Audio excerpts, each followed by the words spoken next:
Hello everybody, we are here in the older section of the Palisado Cemetery in Windsor, Connecticut. Windsor is the oldest town in Connecticut. Nice cemetery. Some stones here from the 1600s, 1700s, all the way up through today. Also contains the oldest legible headstone in Connecticut, and that is the grave marker of Reverend Ephraim Hewitt, who passed away in 1644. Let's take a look at some other stones here. Here we have Jonathan Palmer, who passed away on April 22nd in 1810 at the age of 70. And here we have the wife of Mr. Jonathan Palmer, who is Hannah, who passed away in 1796 at the age of 67.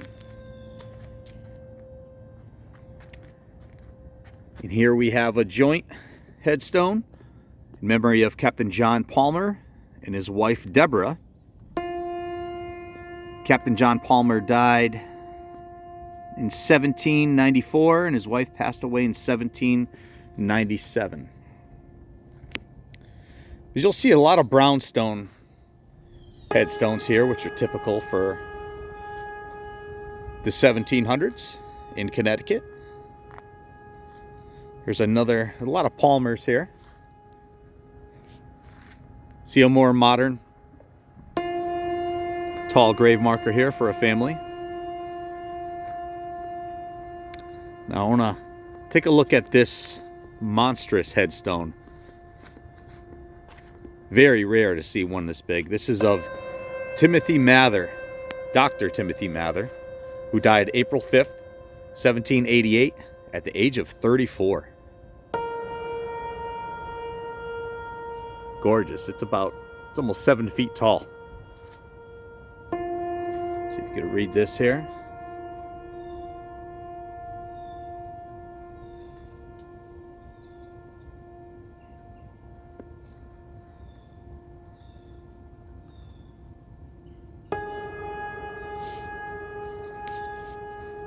There's some more Mather stones here. And over here you'll see some tabletops. There's a few of them here.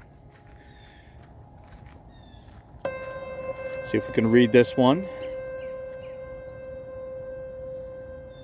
It's that of Reverend Jonathan Marsh, it looks like. 1747.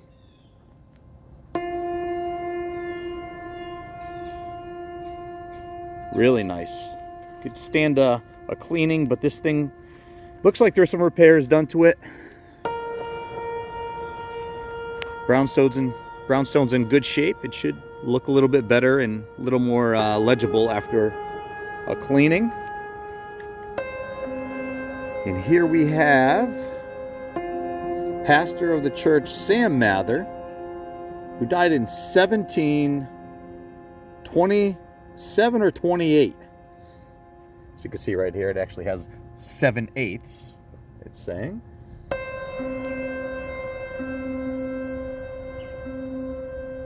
This is a nice tabletop. One more over here in the Mather family section.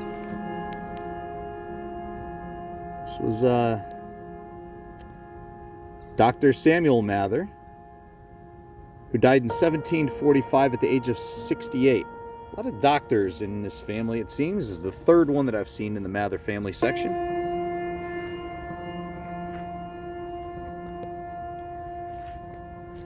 As you can see, there's a lot more brownstone here. Take a look at these carvings.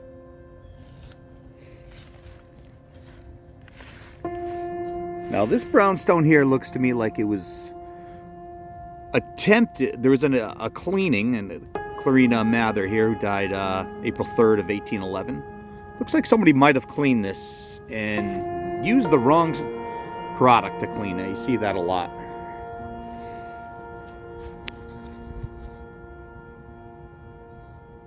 This is Lucy Mather, who died in 1771 at the age of 42.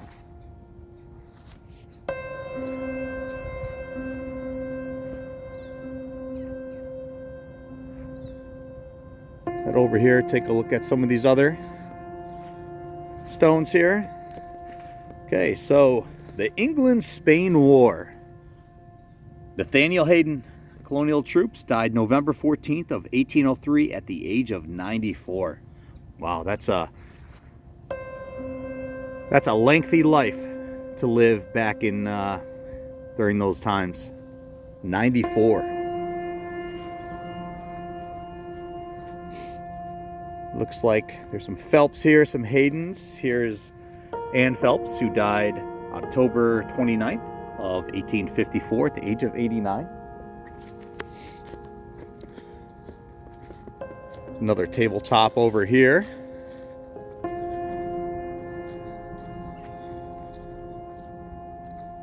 All right, so this is Captain Timothy Thrall. He was born in 1662 and died in 1723 at the age of 61. With his wife, Mrs. Sarah Thrall, who died in 1746 at the age of 72.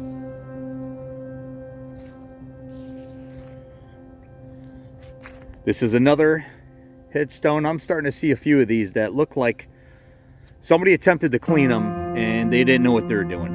They're using the wrong product, which is harmful and actually destructive to the stone itself. This is William Thrall, who died in October of 1738 at the age of 38 years old.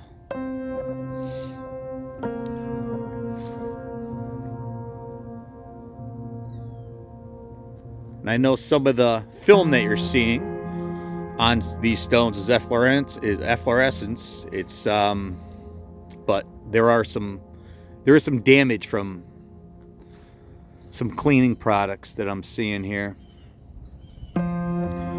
Here we have Mr. William and Mrs. Eunice Thrall, husband and wife. William died in 1783 at the age of 37. His wife died in July of 1782. A Revolutionary War stone, William Thrall, who's Captain Hopkins' company, Colonel Webb's regiment, died April 1st of 1783 at the age of 37.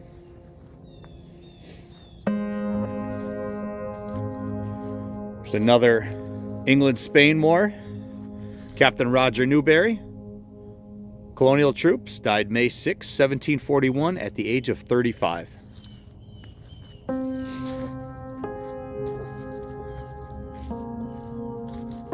You can head over in this direction.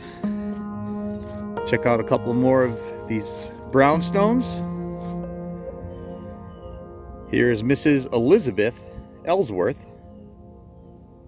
who passed away September 23rd of 1798.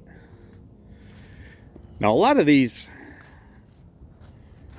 aren't very legible.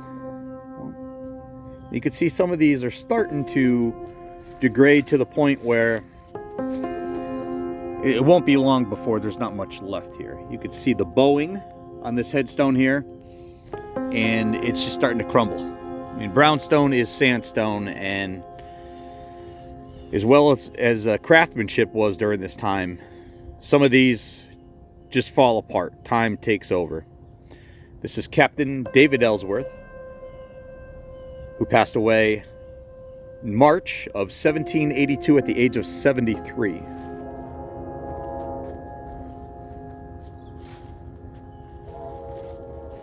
You can hear the train in the background. We are close to the banks of the Connecticut River, which was used for trade and transportation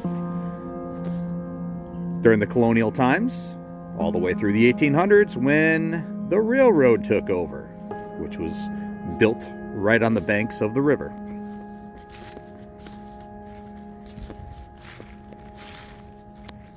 Here's a few nice little carvings here. As you can see, this was the daughter, Mary Ellsworth, who passed away in 1793 at the age of, I believe it's 11, but I can't be sure. And the son, wow, this is not something you see every day. So here we have the son, who was born June 30th of 1781. And it seems he passed away at the age of 14 hours.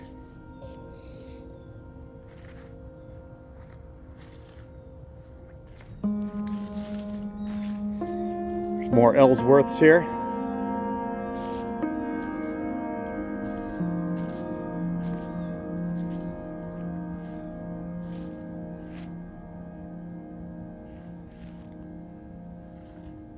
We are moving closer towards the oldest section of this cemetery.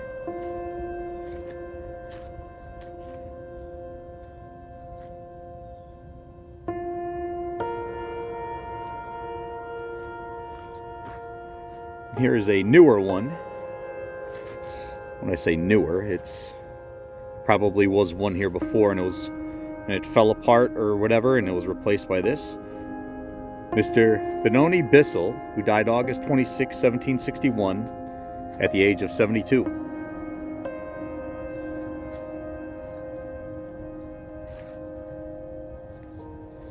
There's stones facing both ways here.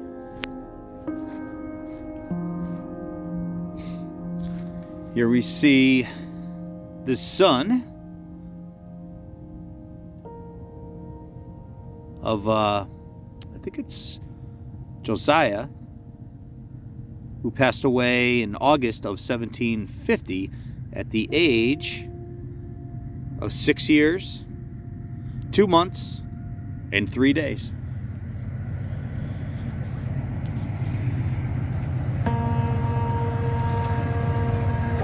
And there's the train right there.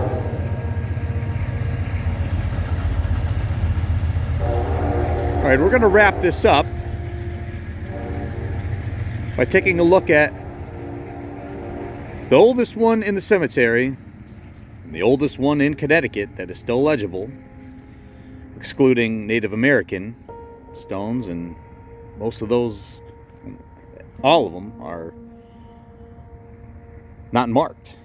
So here we are taking a look at the brownstone grave marker of Reverend Ephraim Hewitt, or Ephraim if it's Hebrew. He was born in 1595. Passed away September 4th, 1644. Still standing today. There's been a lot of care done over the last 50 years with this stone. It is intact. And this cemetery is pretty protective of these older stones, although I'm starting to see more and more people trying to clean these stones. It's not allowed in this cemetery unless you have permission from the cemetery itself.